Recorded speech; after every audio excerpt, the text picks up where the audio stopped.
મારા નવ લોકમાં સ્વાગત છે. જય દ્વારકાધીશ, જય મા પીઠોડાની સુપ્રભાત. કેમ છો બધા? મજામાં જ અહો. અને આજે છે ને નવા લુગડા પહેર્યા છે આજે, કારણ કે મારી દીકરીને અંગ્રહણ કરાવવાનું છે પ્રિયાંશીને. તો એ બધા મહેમાન આવી રહ્યા છે, તો બધી વસ્તુ થોડી ઘણી બાકી છે, તો હું લેતો આવું. અને મહેમાન આવતા આવતા થાય તો આપણે અહીંયા થોડુંક શણગારવાનું થોડું નાનું મોટું છે, તો શણગારી લઈએ ને કમ્પ્લીટ બધી વસ્તુ તૈયાર કરી લઈએ અને મળીએ તમને.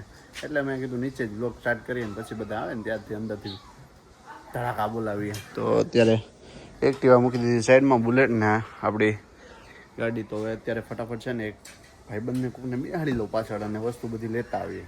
મળીએ તમને બ્લોગમાં બન્યા રહીએ કન્ટિન્યુ.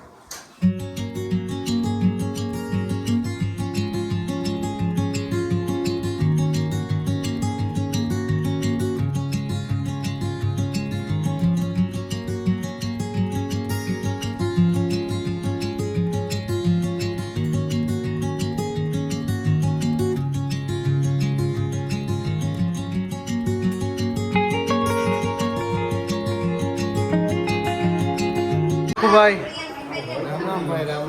કેમ મજામાં? હો બસ બાબુ, તમે કેમ આમ ચોકી ગયા? એવું છે કા?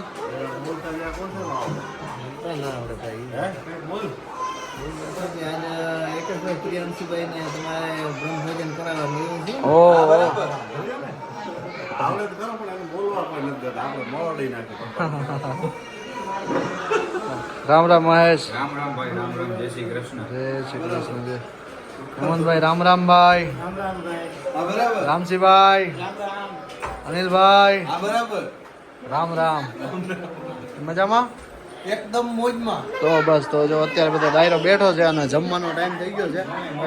એની પહેલા છે ને બધી તૈયારી અમે કરી છે પ્રિયાંશીભાઈ માટે. તો બધી આઈટમો રાખેલી છે મીઠાઈમાં અને દેખો અન્નપ્રાશન. હા, અન્નપ્રાશન. તો અત્યારે અહીંયા જો બેન ને જય શ્રી કૃષ્ણ બેન, કેમ મજામાં? હા, મમ્મમ ખવડાવસ. હા બેટા. અને અમારા ભાણુભાઈ રામ રામ. જય શ્રી કૃષ્ણ બેન. જય શ્રી કૃષ્ણ. જય શ્રી કૃષ્ણ. હીરીબેન જય શ્રી કૃષ્ણ. કેમ મજામાં? તો બસ મજામાં હોવ તો. ભાભી જય શ્રી કૃષ્ણ. કેમ મજામાં? ભાભી નો અવાજ આવે અહીંયા. હા, જય શ્રી કૃષ્ણ માં. હાલો, જય શ્રી કૃષ્ણ. મારા બધાને કિંસા મજામાં જીવો. આજે મારા ભૂખ્યા નવડાવી નહીં, આનંદ નહીલો રાશે ને એને જો આ સંતનનો સામનો કરવો. હા. હંસા જય શ્રી કૃષ્ણ બેન. કેમ મજામાં? તો બસ મજામાં હોવ તો. હજી કોણ? વિલીબેન ને વાહ રહી ગયા છે. વિલીબેન જય શ્રી કૃષ્ણ બેન. હમણાં એ જરાક એનું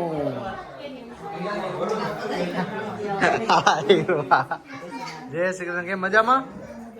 તો બસ મજામાં હોવ તો. બધો જો દાયરો છે. જય શ્રી કૃષ્ણ દિવ્યા.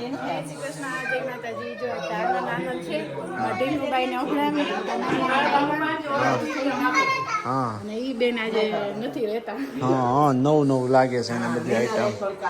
હા, પ્રિયાંશી બેટા, હે બેટા આમ જોતો. ડીક ડીક ડીક ડીક ડીક ડીક ડીક ડીક ડીક ડીક.